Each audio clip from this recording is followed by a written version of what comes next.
तो my channel. इस video में हम लोग fill in the blanks final account से रिलेटेड करेंगे। यहाँ पे नंबर 2 मेरे को दिखा, यहाँ पे सेल्स गिवन है, परचेज है, ओपनिंग स्टॉक है, ग्रॉस प्रॉफिट का परसेंट गिवन है और क्लोजिंग स्टॉक मांगा है। ओके, इसको हम लोग पहले समझ लेते हैं क्या बोला है ये लोग। यहाँ पे अपने पास सेल है। सेल कितना दिया हुआ है? 180 लाख। फिर परचेज अपने को दिया हुआ है, परचेज है 129 लाख। ओपनिंग स्टॉक है 33 लाख। ग्रॉस प्रॉफिट है 50%, वो भी किसका? कॉस्ट का। सेल, परचेज, ओपनिंग स्टॉक और ग्रॉस प्रॉफिट गिवन है। अपने को क्या निकालना है? Closing stock. ठीक है, अब मैं आपको तरीका बताती हूँ, ध्यान से समझना।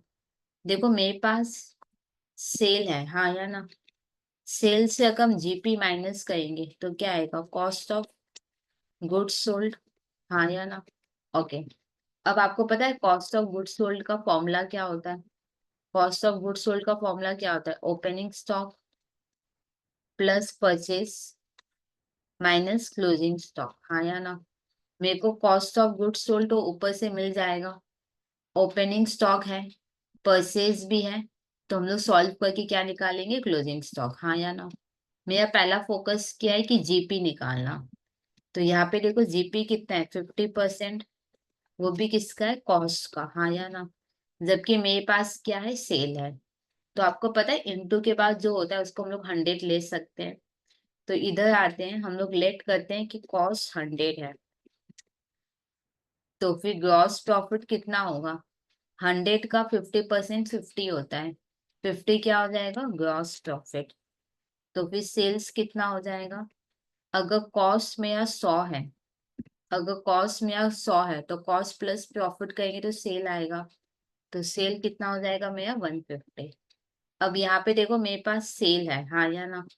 मेरे पास सेल है और मेरे को क्या चाहिए? मेरे पास सेल है, मेरे को ग्रॉस प्रॉफिट चाहिए, तो हम लोग निकाल सकते हैं। लेट के हिसाब से सेल कितना होता है? 150। और ग्रॉस प्रॉफिट कितना होता है? ग्रॉस प्रॉफिट होता है 50। तो सेल अगर 180 लाख है तो ग्रॉस प्रॉफिट कितना होगा? 50/150 इंटू 180 लाख, हाँ या ना?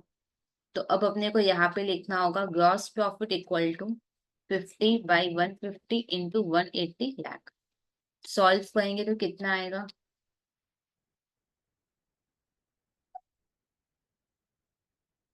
60 लाख आएगा। तो यहाँ पे हम लोग लिखेंगे 60 लाख।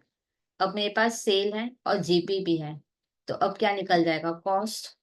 तो लिखो cost of goods sold.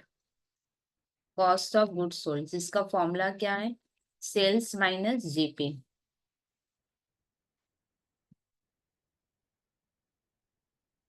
Sales कितना है? 180 लाख। और जीपी कितना आया अपना? 60 लाख। तो सॉल्व करोगे तो कॉस्ट ऑफ गुड्स सोल्ड आया 120 लाख। अब हम लोग कॉस्ट ऑफ गुड्स सोल्ड लिख लेंगे वापस से। Cost of goods sold equal to 120 lakh. अब फॉर्मूला क्या है? Opening stock plus purchase minus closing stock. अगर कोई डायरेक्ट एक्सपेंस हो तो वो भी ऐड कर लेना, यहाँ पे नहीं है तो मैंने स्किप कर दिया। Equal to 120 lakh. Opening stock है 33 lakh, purchase 129 lakh minus closing stock equal to 120 lakh. Solve करेंगे कितना आएगा?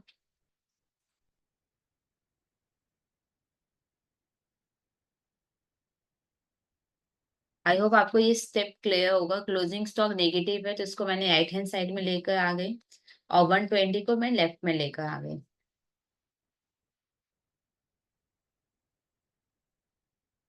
42 आएगा। 42 हो जाएगा मेरा क्लोजिंग स्टॉक। ठीक है, तो हमसे क्लोजिंग स्टॉक मांगा था तो क्लोजिंग स्टॉक 42 लाख होगा। तो यहाँ पे क्लोजिंग स्टॉक का वैल्यू क्या होगा? 42 लाख होगा। फिर नंबर 3 देखो क्या लिखा है कि पीएल हम लोग क्यों बनाते हैं? नेट प्रॉफिट या नेट लॉस पता करने के लिए। ये डिस्ट्रीब्यूशन ऑफ प्रॉफिट क्या है? ये पार्टनरशिप का पॉइंट है पर यहाँ पे दे दिया है प्रॉफिट डिस्ट्रीब्यूट करते हैं, इसको क्या कहते हैं, एप्रोप्रिएशन। तो distribution of profit is an appropriation item, ठीक है। ओके, नंबर 5 देखो क्या है, एक अकाउंट जो हम लोग प्रिपेयर करते हैं जब हम गुड्स और सेल करते हैं, दैट इज ट्रेडिंग अकाउंट हम लोग बनाते हैं, ठीक है। ओके, और तो कुछ नहीं है, तो इस तरीके से ये fill in the blanks complete हुआ। फिर भी अगर कोई डाउट रह जाए तो आप डेफिनेटली कमेंट सेक्शन में लिख सकते हो, मैं डेफिनेटली आपके डाउट्स क्लियर करूंगी।